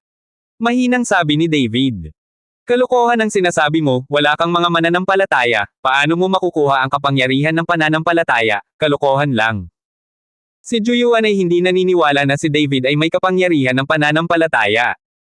Mayroong higit sa 1 milyong mga tagasunod ko, paano ka magiging isang maliit na host tulad mo? Pagkatapos magsalita ni David, nakita niya ang kanyang mga kamay na nakakuyom ang magic formula, at biglang isang sinag ng liwanag ang bumaril sa langit. Sa sandaling ito, sa isla na bansa na libu-libong milya ang layo, ang lahat ng mga estatwa ni David ay nagsimulang kuminang ng mahina. 10,000 mga estatwa na nagpapalabas ng kapangyarihan ng debotong pananampalataya sa sandaling ito, pagkatapos ay nagtipon at mabilis na pumunta sa direksyon ni David. Dapat mong malaman na ito ang kapangyarihan ng pananampalataya sa buong isla ng bansa, at ang kapangyarihan ng pananampalatayang ito ay hindi mabilang na mas malakas kaysa kay Juyuan. Ang napakatinding kapangyarihan ng pananampalataya, na sumasaklaw sa buong kalangitan, ay tumatakbo patungo kay David ng napakabilis. Kaya mo bang mamatay kung hindi ka nagyayabang? Anong klaseng bagay ka? Paano ka magkakaroon ng kapangyarihan ng pananampalataya? Sabi ni Xian kay David na may panghahamak. Ngunit hindi siya pinansin ni David at tahimik na naghintay. Sa kalagitnaan ng hangin, ang gininto ang dragon at ang Buddha ay mahigpit na naglalaban. Sa oras na ito, ang gintong dragon ay nagsimulang makaramdam ng kaunting kawalan, ngunit si David ay hindi nataranta.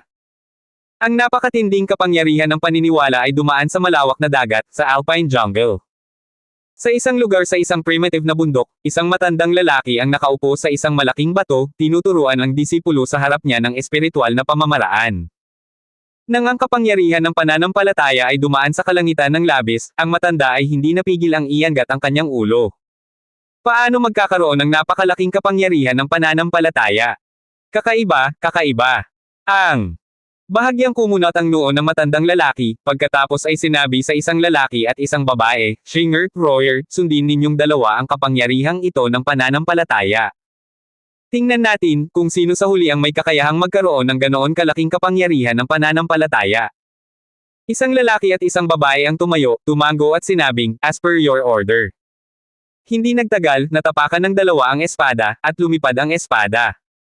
Pumunta sa direksyon ng kapangyarihan ng pananampalataya. Kasabay nito, sa mga lugar na hindi nakatira sa Daxia, mayroong ilang mga pigire, at sila ay nagmamadaling palayo sa direksyon ng kapangyarihan ng pananampalataya. Hindi alam ni David na ang kanyang random na kapangyarihan ng pananampalataya ay nakakuha ng atensyon ng ilang mga nakatagong sekta at gang sa martial arts world. Dagendong. Sa gitna ng hangin, ang gintong dragon ay umungal at bumigkas ng mahabang dagendong, at pagkatapos ay sinampal ng palad ng Buddha na iyon. Kaagad pagkatapos, ang katawan ni Jinlong ay naging isang maliit na gintong liwanag, at ito ay nawala sa isang iglap. Sa huli, ito ang gininto ang dragon na binago ni David sa pagkatalo. Nang makita ang eksenang ito, agad na tumawa si Xian. Hahaha, natalo ka, paano ang iyong kapangyarihan ng pananampalataya? Bakit hindi ko nakita ang iyong kapangyarihan ng pananampalataya ng napakatagal na panahon? Si Xian ay umabant ng 2 hakbang at nagtanong kay David. Huwag kang mag-alala, malapit na itong dumating. Mahinahong sabi ni David. Tumigil ka sa pagpapanggap, ang kapangyarihan ng iyong pananampalataya ay nasa langit, hanggang sa ganoon katagal. Walang silbi ang pag-antala mo ng oras sa ganitong paraan, ngayon siguradong mamamatay ka. Sabi ni Xian nang nakangisi. Ngunit sa sandaling matapos magsalita si Xian, bigla niyang nalaman na may pagbabago sa kalangitan, at ang hininga ng langit ay nagmamadali patungo sa gilid na ito. Nagulat si Xian dito, at naisip niya na isa itong eksperto. Pagkatapos ng lahat, ang ganitong uri ng aura ay hindi isang bagay na maaaring ilabas ng mga ordinaryong mandirigma. At tumingin si Wei sa langit sa di kalayuan, nagbago ang kanyang mukha, at sa wakas ay ibinuka niya ang kanyang bibig at bahagyang nanginig ang kanyang katawan. Ang kapangyarihan ng pananampalataya, ito ang kapangyarihan ng pananampalataya. Hindi makapaniwalang tiningnan ni Juyuan ang napakalaking kapangyarihan ng pananampalataya.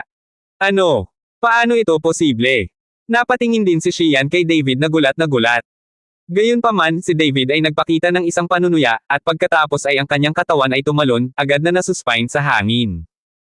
Ang napakalaking kapangyarihan ng pananampalataya ay direktang bumalot kay David, at ang malaking halaga ng kapangyarihan ng pananampalataya ay pumasok sa katawan ni David. Si David, na ang espiritual na enerhiya ay halos maubos, ay agad na napuno ng kanyang dantian, at ang malaking halaga ng kapangyarihan ng pananampalataya ay lahat ay nakaimbak sa katawan ni David, naghihintay para kay David na pinuhin ito. Matapos makuha ang lahat ng kapangyarihan ng pananampalataya, dahan-daang bumagsak ang katawan ni David sa lupa, na naglalabas ng ganoong uri ng muling pagsilang na ugali. Si Juyuan ay natigilan, ganap na natigilan. Hindi pa siya nakakita ng ganoon kalaking kapangyarihan ng pananampalataya. Sa sobrang pananampalataya, hindi niya alam kung saan ito nakuha ni David. Ikaw, sino ka ba? Mayroon ka bang napakalaking kapangyarihan ng paniniwala? Hindi makapaniwalang tanong ni Juyuan kay David.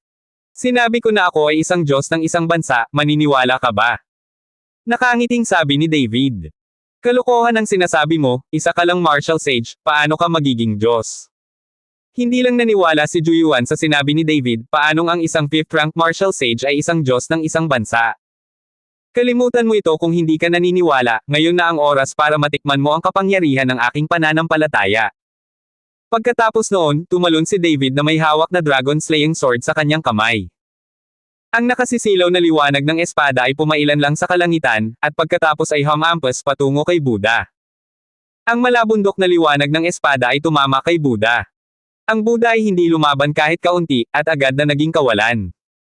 Sa sandaling ito, ilang daang metro ang layo mula sa Kuchin Temple, isang lalaki at isang babae ang tumuntong sa mga lumilipad na espada, nakatingin sa lahat ng nasa harapan nila. Senior brother, sino ang lalaking ito?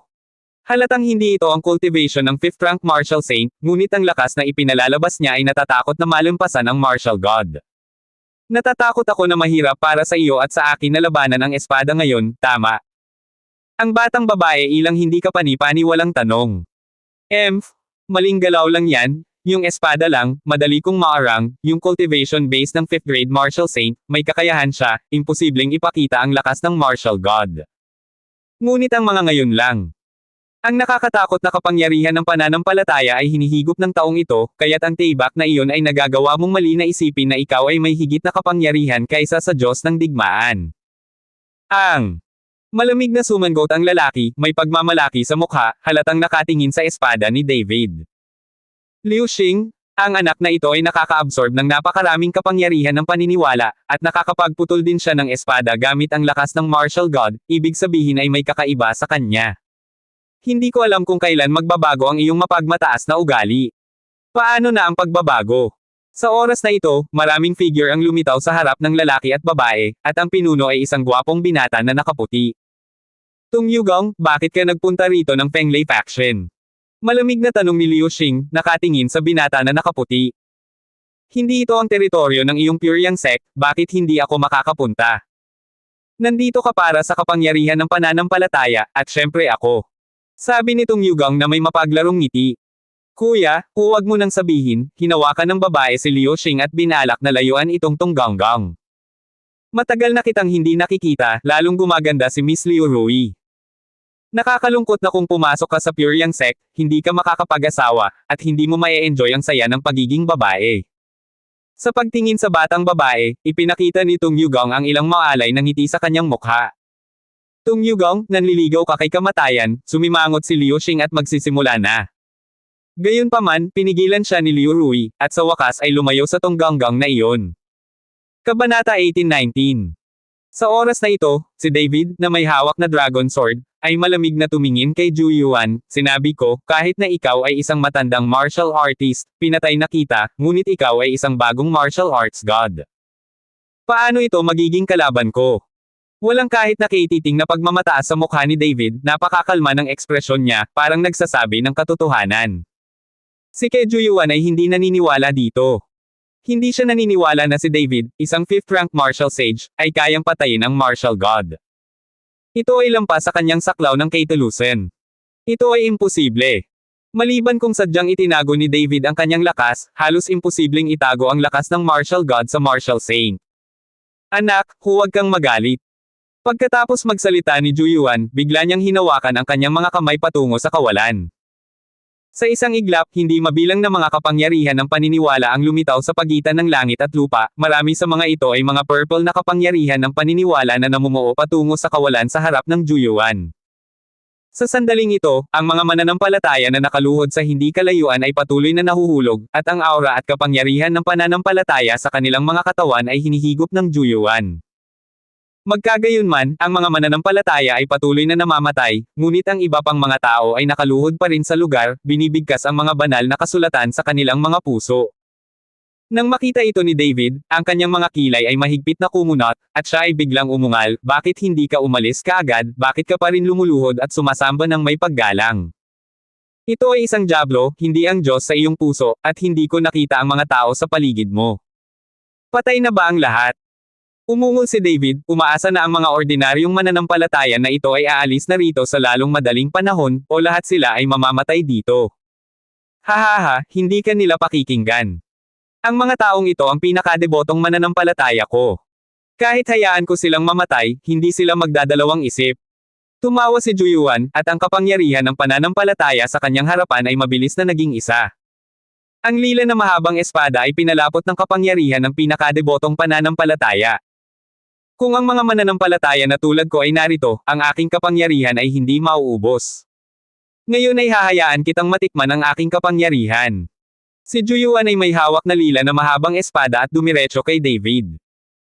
Ginamit din ni David ang kanyang hininga sa sukdulan, at ang hindi masisirang gininto ang katawan ay naglabas ng nakakasilaw na gintong liwanag sa sandaling ito, at pagkatapos ay hinawakan din niya ang dragon slaying sword at tumalon. Si Shi Qingpei at ang kanyang anak ay nagtago sa malayo, pinagmamasdan ng lahat ng ito ng may pagtataka. Si David man o si Ju Yuan, ang aura na pinalabas nila ay madaling magpakamatay sa kanilang mag-ama. Si Ju Yuan ay nasa himpapawid, ang lila na mahabang espada sa kanyang kamay ay nanginginig, at pagkatapos ay isang nakakatakot na hininga ang agad na kumalat. Binalot ng hiningang ito ang Kuchen Temple, at pagkatapos ay nanginginig ang buong Kuchen Temple, at nagsimulang gumalaw ang mga estatwa ng Buddha sa Kuchen Temple. Mayroong kabuoang 12 estatwa ng Buddha. Sa sandaling ito, lahat sila ay parang nabubuhay, lumulutang sa langit at dumiretso kay David. Haha, anak, naloko ka? Akala ko talaga sasampalin kita ng malakas, tumawa si Ju Yuan, at ang kanyang katawan ay bumagsak kaagad sa lupa. At ang 12 estatwa ng Buddha ay direktang nakapalibot kay David, at ang kapangyarihan ng 12 Buddha ay sabay-sabay na kumaway kay David. Malamig na sumangot si David, puno ng paghamak ang kanyang mukha, kahit gaano pa karaming Buddha ang dumating, wala itong silbi. Ngunit nang ihahampas na ni David ang kanyang espada upang salubungin siya, bigla siyang nakaramdam ng kirot sa kanyang tiyan, at pagkatapos ay ang kanyang espiritual na kapangyarihan ay agad na nawala, at walang paraan upang paikliin ito. Boom! Si David ay walang oras para umiwas, at direktang tinamaan ang kapangyarihan ng 12 Buddha. Ang hindi napinsalang gininto ang katawan ay nabasag sa isang iglap, at ang mga gintong kaliskis ay unti-unting nawala. At bumagsak ang katawan ni David sa lupa, diretsyong binasag ang lupa sa isang malalim na hukay. Nakahiga si David nang hindi gumagalaw sa malalim na hukay, at ang kakulangan sa ginhawa sa kanyang katawan ay umiiral pa rin. Si Chi ay lumubog sa kanyang dantian, at pagkatapos na alisin ni David ang kanyang espiritual na kapangyarihan sa loob ng 1 linggo, nalaman niya na lumabas na si David ay nakuha lamang ang lakas ng kaliwanagan, at hinigop ang napakaraming kapangyarihan ng pananampalataya, na natipon sa katawan, at walang oras upang pinuhin ang katawan. Masama ang pakiramdam. Sa sandaling ito, si David ay nanatiling hindi gumagalaw, at nagsimulang baligtarin ang kanyang isip upang tumutok, dahan-daang pinipino ito. Ha. Si Juyuan David ay hindi kumikibo, tumangala siya sa langit at ngumiti, proud na proud. At hindi napigilan ni Liu Xing ang buntong hininga at sinabing, ang batang ito, sa kaharian ng martial saint, ay talagang pinilit si Juyuan, itong matandang kalbong asno na gamitin ang 12 Buddha ng Kuchen Temple, at mayroon siyang ilang mga kasanayan. Sa sandaling lumipat ang 12 Buddha, ang Kuchen Temple ng Juyuan ay hindi naiiral, at kakailang ganing pumunta muli sa ibang lugar. Sa sandaling ito, si Liu Xing ay maaaring ituring na isang maliit na pagkilala sa lakas ni David. Pagkatapos ng lahat, si David ay isa lamang ika-5 ranggo ng martial saint, at si Juyuan ay talagang isang martial god. Sa huli, ginamit niya ang kakaibang trick ng Kuchen Temple, ang 12 Buddha, para patayin si David. Brother, hiniling sa amin ni Master na siyasatin ang kapangyarihan ng pananampalataya. Ngayong patay na ang tao, paano natin ito masisiyasat? Tanong ni Liu Rui. Pagkatapos ay ibalik ang katawan at hayaan ng master na pag-aralan ito. Sabi ni Liu Xing. Tumango si Liu Rui at sinabing, okay. Pagkatapos ay lumutang silang dalawa patungo sa Kuchen Temple. Guru, ano ang dapat nating gawin? Sa oras na ito, tinanong ng mga tao mula sa paksayo ng Tianlei si Tung Yugang. Siyempre bababa ako. Mamatay man ako, kailangan kong kunin ang katawan ng batang iyon. Makaakit ito ng napakalaking kapangyarihan ng pananampalataya. Dapat iba ang katawan ng batang ito sa mga ordinaryong tao. Lutang pababa. Sa sandaling ito, si Juyuan ay nakatayo sa gilid ng malalim na hukay, nakatingin kay David na hindi gumagalaw, ang kanyang mga mata ay puno ng init. Napakaraming kayamanan ni David. Kahit patay na siya, hindi mawawala ang mga kayamanang iyon. Ang pinakamahalagang bagay ay ang Dragon Slaying Sword sa kamay ni David, na isang top-grade spirit sword. Tito, patay na ba ang lalaking ito? Sa sandaling ito, lumapit si Xian, tumingin kay David sa malalim na hukay, at tinanong si Juyuan. Siyempre namatay siya. Sa ilalim ng pag-atake ng 12 Buddha, wala pa ring makakaligtas. Nagamit ko na itong 12 Buddha ng 2 beses. Pinilit na gumamit ng 12 Buddha. Pagkatapos ng araw na ito, wala na ang Kuchen Temple, at kailangan kong maghanap ng ibang lugar. Sabi ni Juyuan sabay buntong hininga. Senior brother, bilasan mo iangat ang katawan ng batang ito. Nasa kanya ang lihim na order ng Bailian Pavilion natin, at marami sa mga magic tools natin sa Bailian Pavilion ang ninakaw niya. Ito ay isang storage ring, tiyak na maraming magagandang bagay dito. Hinimok ni Shi Qingpei si Juyuan. Nakinig si Juyuan, nang malapit na siyang tumalon mula sa malalim na hukay at kunin ang katawan ni David, inatake siya ng nakakatakot na aura at hinaronggan ito ng diretso. Master Juyuan, manatiling ligtas. Sa oras na ito, nakarating na sina Liu Xing at Liu Rui sa harap ng Juyuan, at pagkatapos ay mahinang nagsabi. Nang makita ito, bahagyang kumunat ang noo ni Juyuan at sinabing, Liu Gongzi ng Chunyang sect. Miss Liu, hindi ko alam kung bakit bigla kang nagkaroon ng oras na pumunta sa aking Kuchen Temple. Nandito kami para sa kanya. Itinuro ni Liu Xing David ang malalim na hukay at sinabi. Sa pagkakataong ito, si Juyuan. Masama ang pakiramdam, at maingat na nagtanong, ano? Itong si David, may relasyon pa ba siya sa Puryang sect mo? Maihahambing ang templo. Maging ang lalaki, ang babae, at ang 2 kabataang nasa harapan niya, hindi kayang masaktan ni Juyuan. Lahat sila ay mga martial god, at siya ay na-promote pa lamang bilang Diyos ng digmaan. Hindi lang maintindihan ni Juyuan, paanong biglang sumunod ang sekta sa mundong ito kay David. Kung talagang mahalaga ito, ngayong pinatay niya si David, hindi ba ito ay isang dead end? Walang pinanggalingan, hindi namin siya kilala, ang batang ito ay nakakuha ng malaking pananampalataya at natuklasan ng respetadong master, kaya ipinadala kami upang mag-imbestiga. Ngayon ay ibabalik natin ang katawan ng batang ito sa respetadong master. Sinaliksik. Mahinang sabi ni Liu Xing. Kabanata 1820. Nakahinga si Juyuan nang marinig niyang wala siyang koneksyon, at pagkatapos ay magalang na sinabi, "Young Master Liu, pakiusap, ngunit ninakawan ng batang ito ang aking nakababatang kapatid ng ilang mahiwagang kasangkapan, kaya, sirang tanso at bakal lang yan, alisin mo, bangkay lang ng batang ito ang gusto ko." Kumaway si Liu Xing sa kanyang kamay, sa mata ng kanilang purong yangsek, anumang mahiwagang sandata ay sirang tanso at bakal. Salamat, Young Master Liu. Salamat Young Master Liu, paulit-ulit siyang pinasalamatan ni Juyuan. Ngunit sa oras na ito, medyo hindi masaya si Xian. Mukha namang mayabang ang lalaki at babae na nasa harapan niya na halos kasing edad niya, at naglakas loob na sabihin na ang mga instrumento ng kanyang pamilya ay sirang tanso at bakal. Dapat mong malaman na maraming lihim na pamilya ng kaharian ang gumagamit ng kanilang 100 Refinements Pavilion para pinuhin ang mga magic tool. Bukod dito, tumingin si Xian kay Liu Rui, na payat at balingkinitan, na may mapang-akit na immortal na aura sa kanyang katawan, na parang isang engkanto na bumababa sa lupa, kaya gusto niyang makilala siya. Sino ka? Maglakas loob na sabihin na ang mahiwagang sandata ng ating Bailian Pavilion ay sirang tanso at bulok na bakal.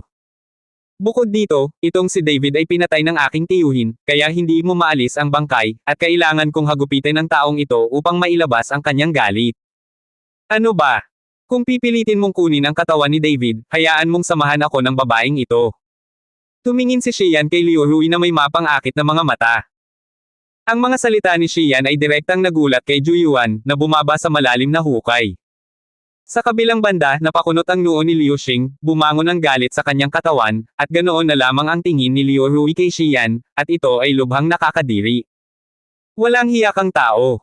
Galit na nagmura si Liu Rui at biglang iwinagayway ang kanyang palad. Isang malaking puwersa ang lumipat patungo kay Xian. Nang kumilos si Liu Rui, pinagsisihan ito ni Xian, dahil nalaman niyang ang binata sa kanyang harapan, na halos kasing edad niya, ay may lakas na higit pa kay Juyuan. Ang nakakatakot na aura na iyon ay tuwirang nagdulot kay Xian na hindi mailabas ang kanyang galit, at ang kanyang buong katawan ay hindi makagalaw kahit gustuhin man niya, na para bang malapit na siyang mapunit. Ang matinding sakit ay naging malungkot ang mukha ni Xian, at hindi man lang siya makasigaw. Nakita ito ni Juyuan, at nagmamadaling itinulak palabas ang isang palad upang pigilan ang hininga ni Liu Rui, na nagpaga ng kaunti kay Xian. Liu Gongzi, Miss Liu, napakabuko ng bibig ng aking pamangkin, karapat-dapat siyang mamatay, ngunit alang-alang sa akin, nakikiusap ako sa inyong dalawa na iligtas ang kanyang buhay. Kung gayon ay hindi namin nais ang mga bagay sa katawan ni David, at hayaan kayong lahat na magkaroon ng katawan. Kunin mo. Si Juyuan ay desperadong sumunod kina Liu Xing at Liu Rui para humingi ng tawad.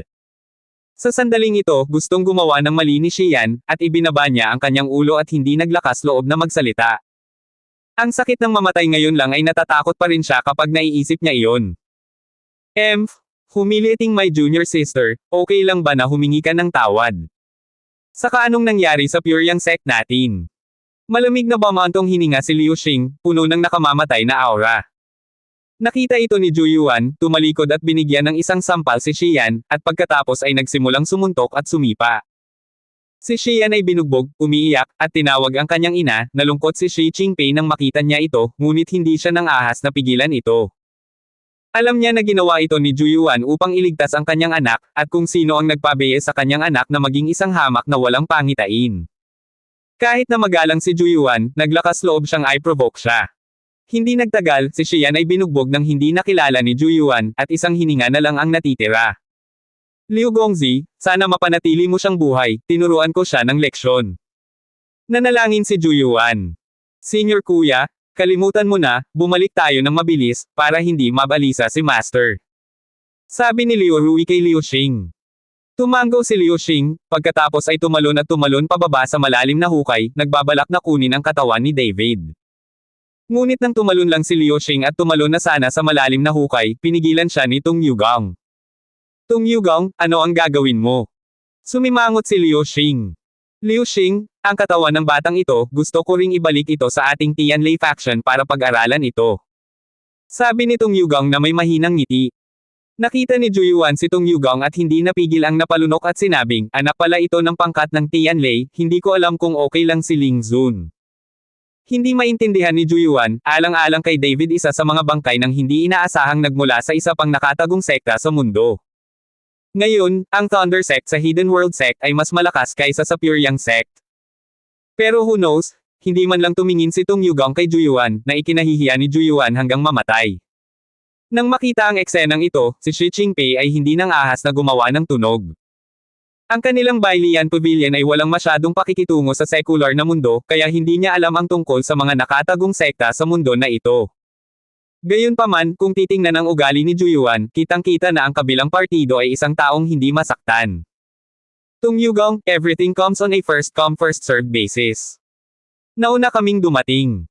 Dapat nating dalhin ang bangkay na ito. Sabi ni Liu Rui kay Tung Yugong. Haha, hindi ka pumatay ng tao, kaya ano pa ang silbi kung mauna ka pa.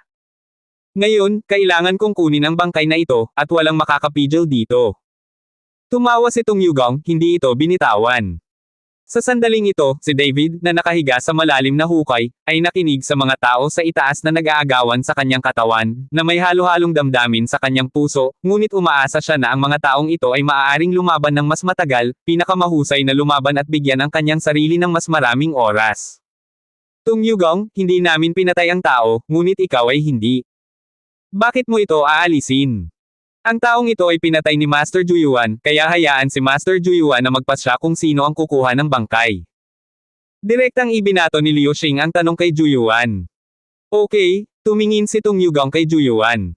Sa pagkakataong ito, si Juyuan ay natakot. Hindi niya kayang masaktan ang magkabilang panig, how dare he speak. Ito. Wala akong problema sa sino mang kumuha ng mga bangkay na ito. Paulit-ulit na ikinaway ni Juyuan ang kanyang mga kamay. Bagamat nakapatay siya ng mga tao, may karapatan pa rin siyang magpaputok. Ayaw niyang makasakit ng kahit anong partido dahil hindi niya kayang manakit ng kahit anong partido. Sa wakas ay nakapasok siya sa kaharian ng martial god at gusto pa rin ni Juyuan na mabuhay ng ilang taon pa. Liu Xing, ngayon ikaw at ako ay nais na makuha ang bangkay na ito, kaya't lumaban tayo. Kung sino ang matalo ay makakawala sa akin. Patas, tama. Nakangising sabi ni Tung Yugong. Senior brother, huwag kang magkumpara sa kanya, hindi kanya kalaban, marahan na hinayla ni Liu Rui si Liu Xing at sinabi. Dahil sa malamig na mukha ni Liu Xing at mayabang na ugali, hindi siya madaling yumoko. Bakit, natatakot ka ba? Kung natatakot ka, bilasan mo, baka gawin ko. Tumingin si Tung Yugong kay Liu Xing nang may pang-aalipusta, ang kanyang mga mata ay puno ng provokasyon. Sino ang natatakot sa iyo? Ikumpara natin, kapag natalo ako, aalis ako agad at ibibigay sa iyo ang katawan. Napukaw si Liu Xing, gaano man siya hikayatin ni Liu Rui, hindi nakinig si Liu Xing. Okay, then let's compare. Walang gumalaw kamakailan, at medyo nangangati pa ang mga kamay ko. Sabi ni Tung Yugong, isang malakas na hininga ang biglang lumabas sa kanyang katawan. Nang makita ito ng iba, nagmamadali silang umiwas. Junior sister, umiwas ka muna. Hiniling ni Liu Xing kay Liu Rui na umiwas din, at pagkatapos ay inilabas din niya ang hininga ng kanyang katawan. Hindi nagtagal, ang hininga ng dalawang tao, na nakasentro sa isa't isa, tulad ng mga alon, ay kumalat sa lahat ng direksyon. Humihip ang hangin, at lumipad ang mga bato. Sa sandaling ito, nawala ang buong Kuchen Temple, wala kahit isang piraso ng kahoy ang natira, at ang 12 Buddha statues lang ang nakatayo. Sina Shi Qingpei at Juyuan, kahit na nakatakas na sila sa malayo, nararamdaman pa rin nila ang nakakatakot na pressure. At ang mga mananampalataya na nakaluhod sa lupa at hindi makabangon sa lahat ng oras, ang lahat ng kanilang mga katawan ay sumambulat sa sandaling ito, kahit ang kapital ng bangkay ay hindi naiwan. Nang palayain sila ni David, sila ay walang pakialam. Sa sandaling ito, kahit na ang hamak na natitira. Naramdaman din ni David, na nasa malalim na hukay, ang nakakatakot na pamimilit. Isang gintong liwanag ang nagprotekta kay David sa kanyang harapan. Hindi kumilos si David, at sinamantala ang oras upang makuha ang kapangyarihan ng pananampalataya sa kanyang katawan. Abangan ang mga susunod pang kabanata ng David Chen, ang lalaking walang katulad. For more updates, please subscribe to my YouTube channel and don't forget to like and share. Thanks for your support.